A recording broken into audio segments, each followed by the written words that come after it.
نبی کریم صلی اللہ علیہ وسلم بطور نبی اپنی طرف سے کوئی بات کہنے والے نہیں ہیں. اپنی جانب سے کوئی ایک لفظ دین کے معاملے میں کچھ کہنے والے نہیں ہیں. اللہ رب العالمین نے ان کو وارننگ دی ہے. نبی کریم صلی اللہ علیہ وسلم کو وارننگ دی ہے اللہ رب العالمین نے, اور کہا ہے وَلَوْ تَقَوَّلَ عَلَيْنَا بَعْضَ الْأَقَاوِيلِ لَأَخَذْنَا مِنْهُ بِالْوَتِينِ ثُمَّ لَأَخَذْنَا مِنْهُ بِالْيَمِينِ ثُمَّ لَقَطَعْنَا مِنْهُ الْوَتِينِ. نبی آپ کو ہم نے نبی بنا دیا, ٹھیک ہے, لیکن اسی حد تک جو ہم فرمائیں گے آپ وہی فرمائیں گے. اپنی جانب سے اگر ایک بھی بات تم نے ملائی لَأَخَذْنَا مِنْهُ بِالْيَمِينِ, داہنے ہاتھ سے ہم تم کو پکڑ لیں گے. تمہاری شہ رگ لَأَخَذْنَا مِنْهُ بِالْيَمِينِ, داہنے ہاتھ سے ہم تمہیں پکڑ لیں گے. ثُمَّ لَقَطَعْنَا مِنْهُ الْوَتِينِ, تمہاری شہ رگ کاٹ دیں گے ہم.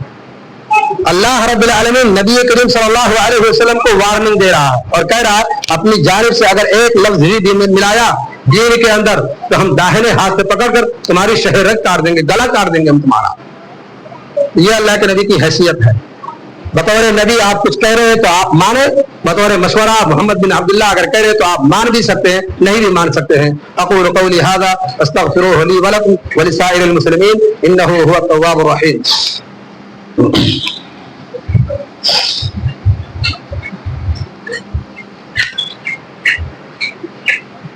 معزز سامعین کرام, نبی کریم صلی اللہ علیہ وسلم کی وہ ذات ہے کہ اگر ان کے بارے میں بہت ساری کتابیں اگر لکھی جائیں تو کتابوں کی گٹھر اکٹھا ہو سکتی ہیں, لیکن نبی کریم صلی اللہ علیہ وسلم کی تعریف کبھی ختم نہیں ہو سکتی. کیوں؟ اس وجہ سے کہ یہ وہی نبی ہے کہ ان کے ذریعے سے یہ اسلام ہم تک پہنچا ہے, ان کے ذریعے سے یہ قرآن ہم تک پہنچا ہے. آپ ان کی زندگی اٹھا کر دیکھیں, ان کی زندگی کھنگالیں تو یہ اسلام کے لیے نبی کریم صلی اللہ علیہ وسلم نے کیا سے کیا انہوں نے نہیں سہی, اور ظالموں نے ان پر کتنا ظلم کیا, کتنا ظلم اٹھایا, اور کتنا ان کے نبی کریم صلی اللہ علیہ وسلم کو ستایا. پھر بھی اللہ کے نبی صلی اللہ علیہ وسلم اپنی امت کے لیے دعائیں کرتے رہے یہاں تک کہ نبی صلی اللہ علیہ وسلم کی وفات تک ہو گئی, اور اپنی امت کے لیے کوشاں تھے, ان کی ہدایت کے لیے, ان کی رشد و ہدایت کے لیے دعائیں کرتے رہے. لیکن اس کا مطلب یہ نہیں ہوا کہ نبی کریم صلی اللہ علیہ وسلم سب کچھ کیے, لیکن اس کا مطلب یہ نہیں کہ نبی کریم صلی اللہ علیہ وسلم کی تعریف میں اتنے زیادہ قلابازیاں کھائیں اور اتنے زیادہ الفاظ اکٹھا کریں کہ نبی کریم صلی اللہ علیہ وسلم کی مدح سرائی کرتے اللہ رب العالمین کے برابر کھڑا کر دے. اللہ رب العالمین کے برابر کھڑا کر دے. ایک شعر ہم نے پڑھا تھا ایک جگہ پہ, شعر یہ ہے, تم سے اور جنت سے کیا مطلب وہابی دور ہو, تم سے اور جنت سے کیا مطلب وہابی دور ہو.